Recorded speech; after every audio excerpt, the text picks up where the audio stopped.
Hello everyone, welcome. I want to read you something from one of my books.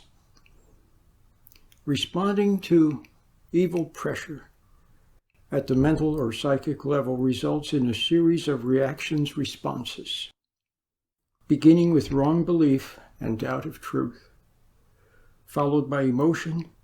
Our soul inclines toward the lie, resulting in that response being handed down into emotion, such as fear, anger, excitement, or lust.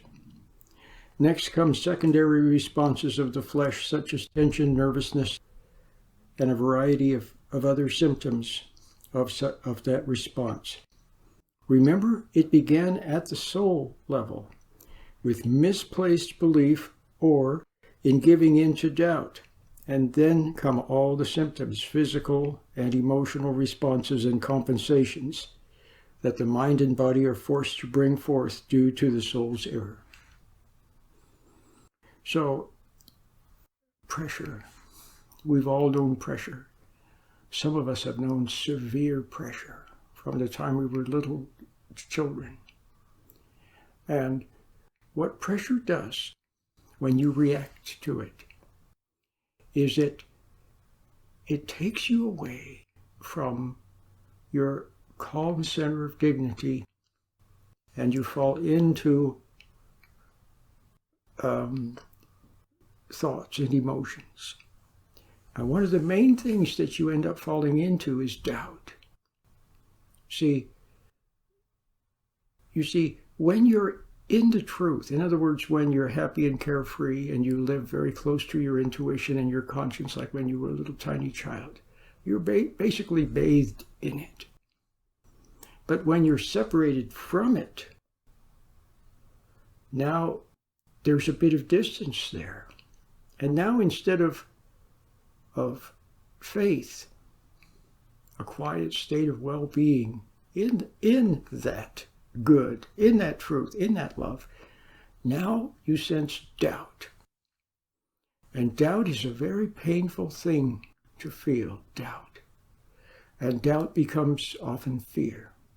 Little tiny children, when they do something naughty, which all children will, then the parent says, something terrible will happen.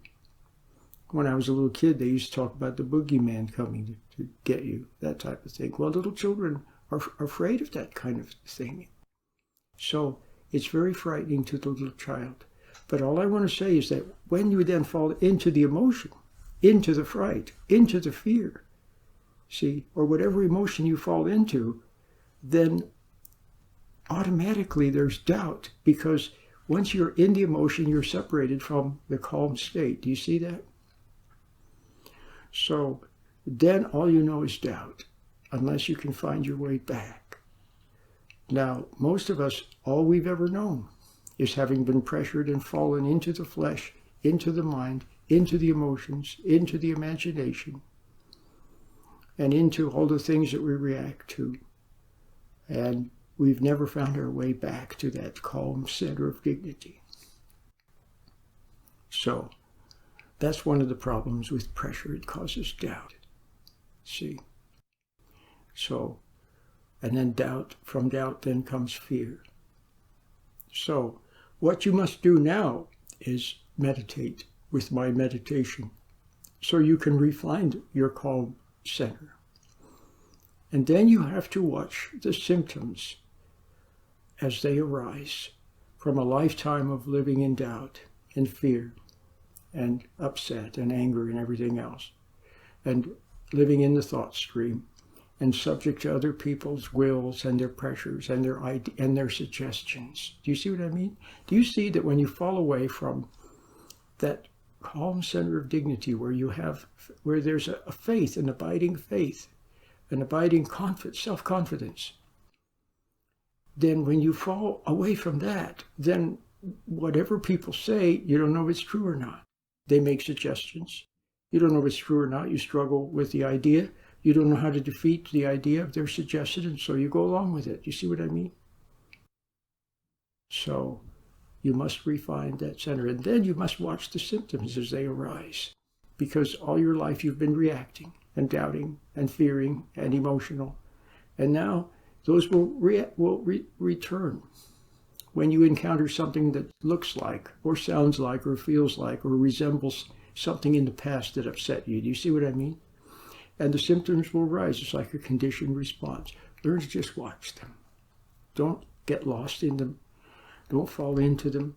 Don't try to struggle with them. Just watch them. And use your little meditation. The symptoms will subside. You'll see. They subside. It rises, you see it, and then it subsides. And then you're free to ponder, to question, to do whatever is needed. If anything is needed, maybe nothing is needed. So learn to watch your symptoms as they rise. And don't get upset at them.